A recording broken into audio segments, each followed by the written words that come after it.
In other words, when I follow Jesus and you follow Jesus, our hearts are genuinely concerned about the salvation of others. For someone to say, I'm indifferent, is most likely to say, I don't know Jesus. You can't follow Jesus and not be concerned about the people that he's concerned about. We're obligated. The world needs Jesus.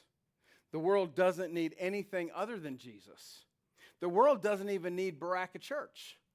It needs Jesus, the Jesus of Baraka Church.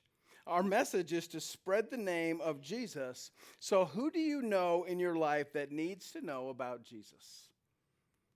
It leads us to the letter L, leverage.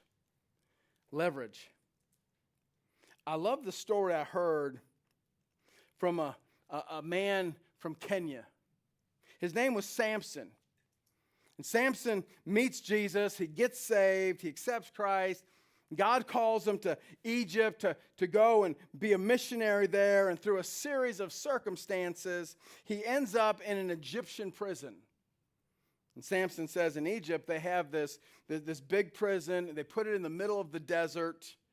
And you just bake to death over a period of days is what usually happens. He said, I'm mad at God. I say, God, why in prison? I come to Egypt to tell others about Jesus, and you put me in prison. I don't hear the voice of God. So the next day, I say, God, why am I in prison? Why you put me here? I came to tell people about Jesus, and I don't hear the voice of God. He says, every day for the first 5 days, I say the same thing. God, I'm mad. Why you put me in prison? I came to tell others about Jesus. He says on day 5, I hear God speak to me and say, Samson, who more than these people in this prison need me? These are the people I sent you to tell about my son Jesus. Samson says, I do no like assignment.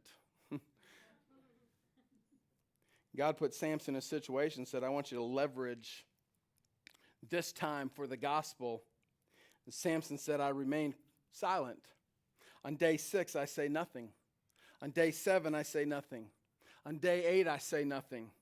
On day 9, I finally say, okay, God.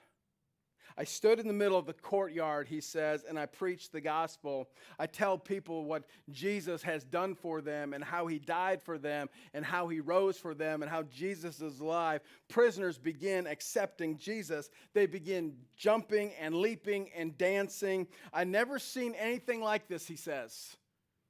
The guards come and ask, what's happening? Why are all these people smiling and laughing and dancing and jumping around? And they point to me and said, he preaches Jesus. They take me to the prison doors and throw me out and say, don't come back. God put Samson in the middle of that situation so that he could be leveraged for the gospel. While Samson thought he was in prison, he really wasn't. He was there so he could proclaim freedom to those who were in prison. You and I are in situations in life right now to leverage ourselves for the gospel of Jesus Christ. You might not even like the situation you're in, but the reason you are there, I am confident, is because God has put you there for such a time as this. For the reason that you're there is to leverage yourself for the gospel.